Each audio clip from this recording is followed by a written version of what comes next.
Hello, everybody. It's me again. We're going to read a little bit of Harry Potter today. We're up to chapter 7 now. We've read quite a lot.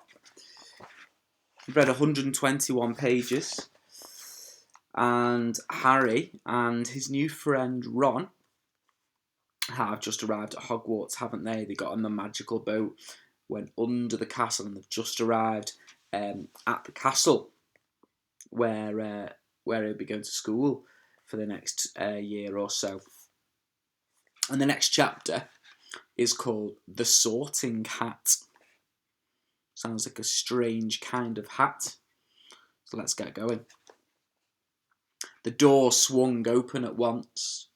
A tall, black-haired witch in emerald green robes stood there. She had a very stern face, and Harry's first thought was that this was not someone to cross. "The first years, Professor McGonagall," said Hagrid. "Thank you, Hagrid. I will take them from here." She pulled the door wide. The entrance hall was so big you could have fitted the whole of the Dursleys' house in it. The stone walls were lit with flaming torches, like the ones at Gringotts. The ceiling was too high to make out, and a magnificent marble staircase facing them led to the upper floors.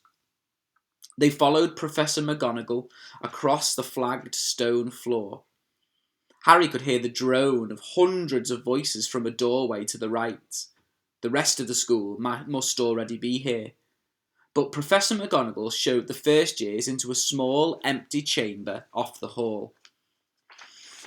They crowded in, standing rather closer together than they would usually have done, peering about nervously. "Welcome to Hogwarts," said Professor McGonagall.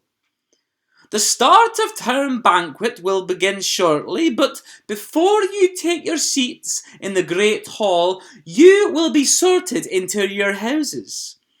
The sorting is a very important ceremony because while you're here, your house will be something like your family within Hogwarts. You will have classes with the rest of your house, sleep in your house dormitory, and spend free time in your house common room. The 4 houses are called Gryffindor, Hufflepuff, Ravenclaw, and Slytherin. Each house has its own noble history, and each has produced outstanding witches and wizards. While you're here at Hogwarts, your triumphs will earn your house points, while any rule breaking will lose house points. At the end of the year, the house with the most points is awarded the House Cup, a great honour. I hope each of you will be credit to whichever house becomes yours. The sorting ceremony will take place in a few minutes in the front of the rest of the school. I suggest you all smarten yourselves up as much as you can while you are waiting." Her eyes lingered for a moment on Neville's cloak, which was fastened under his left ear, and on Ron's smudged nose. Harry nervously tried to flatten his hair. "I shall return when we are ready for you," said Professor McGonagall. "Please wait quietly." She left the chamber. Harry swallowed. "How exactly do they sort us into houses?" he asked Ron. "Some sort of test, I think. Fred said it hurts a lot, but I think he was joking." Harry's heart gave a horrible jolt. A test? In front of the whole school? But he didn't know any magic yet. What on earth would he have to do? He hadn't expected something like this the moment they arrived. He looked around anxiously and saw that everyone else was terrified too. No one was talking much, except Hermione Granger, who was whispering very fast about all the spells she'd learned and wondering which ones she'd need. Harry tried hard not to listen to her. He'd never been more nervous, never. Not even when he'd had to take a school report home to the Dursleys saying that he'd somehow turned his teacher's wig blue. He kept his eyes fixed on the door. Any second now, Professor McGonagall would come back and lead him to his doom. Then something happened which made him jump about a foot in the air. Several people behind him screamed, "What the?" He gasped. So did the people around him. About 20 ghosts had just streamed through the back wall.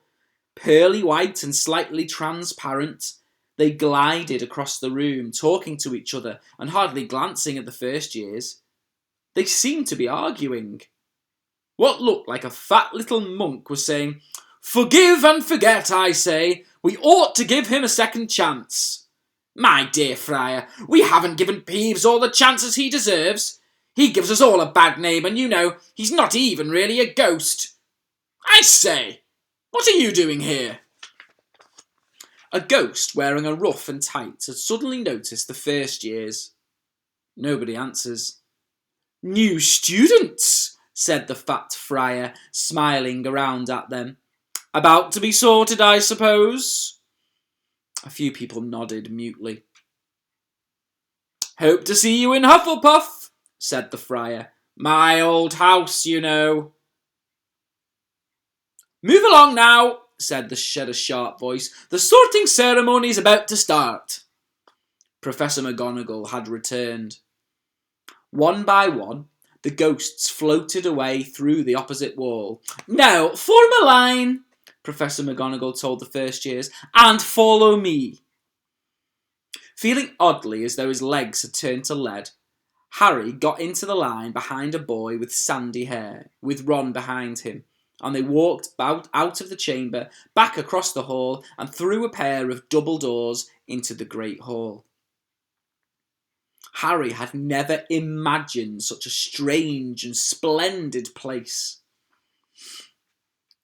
It was lit by thousands and thousands of candles which were floating in mid-air over 4 long tables where the rest of the students were sitting.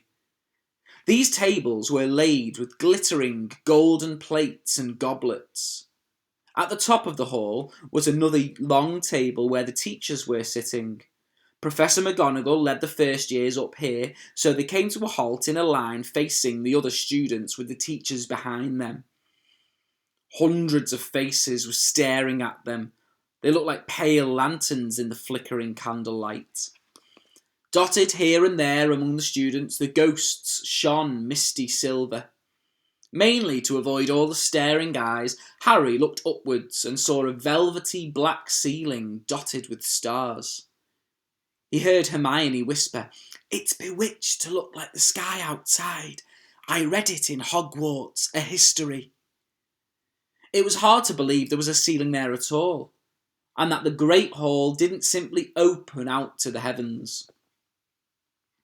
Harry quickly looked down again as Professor McGonagall silently placed a 4-legged stool in front of the first years.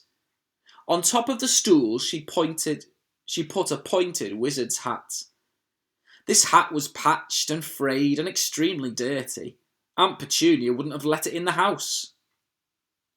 Maybe they had to try and get a rabbit out of it, Harry thought wildly.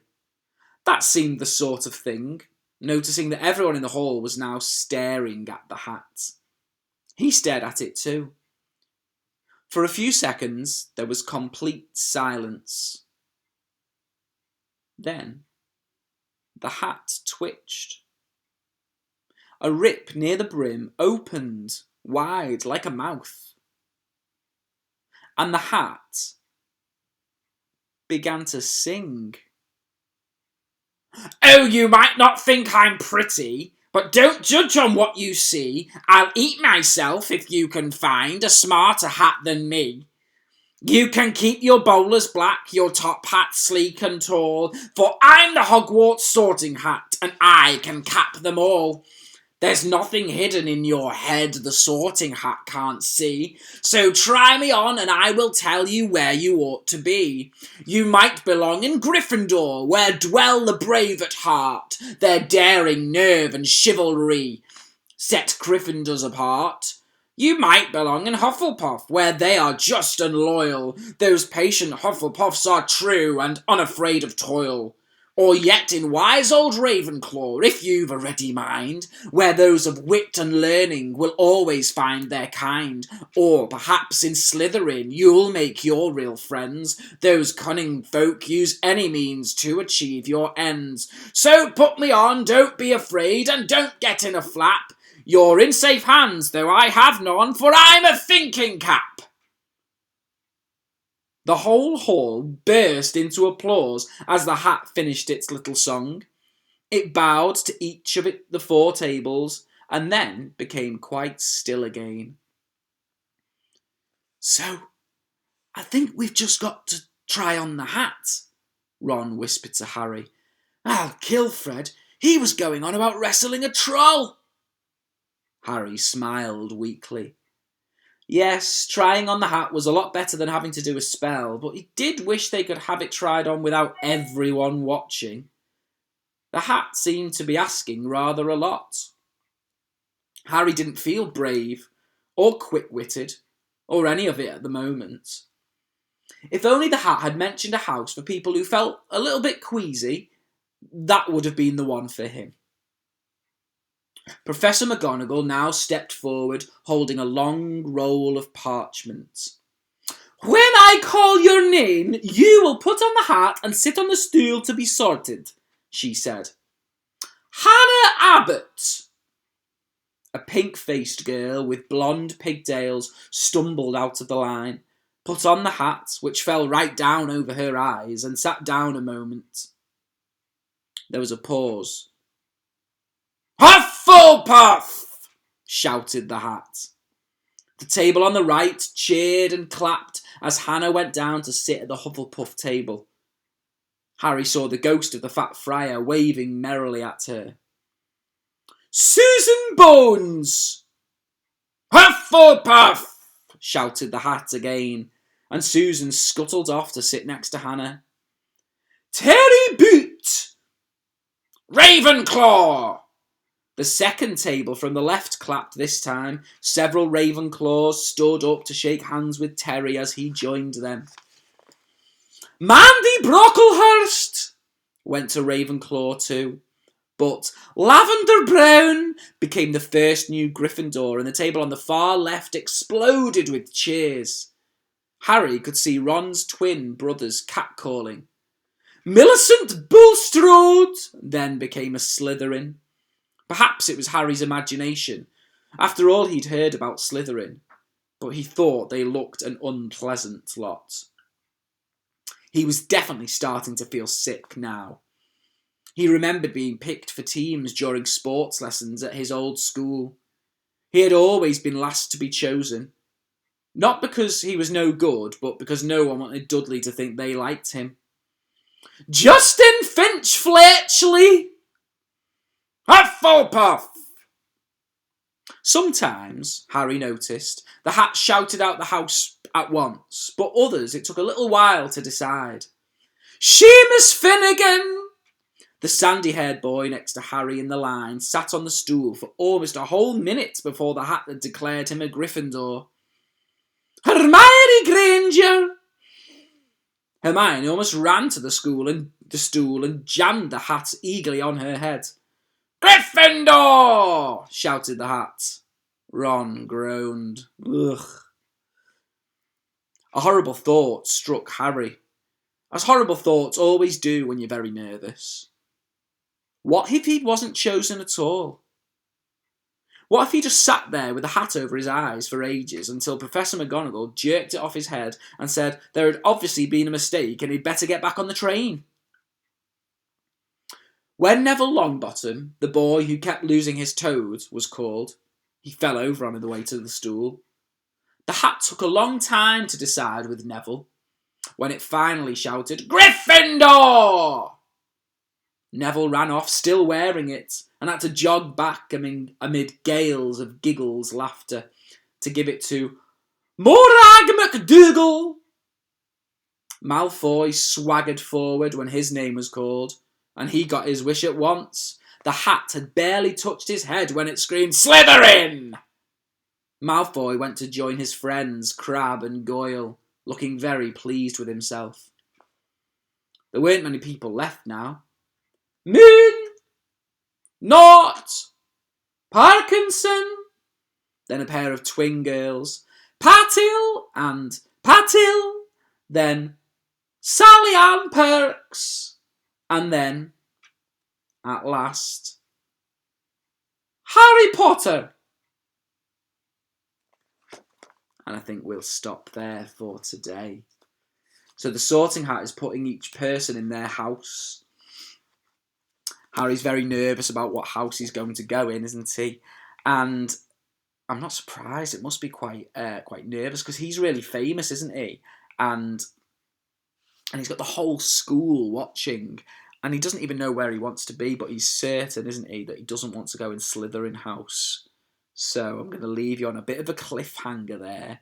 I'm sure you're eager to find out what goes on. So we'll pick up the next bit of the book. We'll try and do one every day, I think, now. It'll be a little bit every day. So check back tomorrow and you'll be able to find out which house Harry gets put into. Maybe some of you already know. Okay, see you tomorrow, guys. Bye-bye.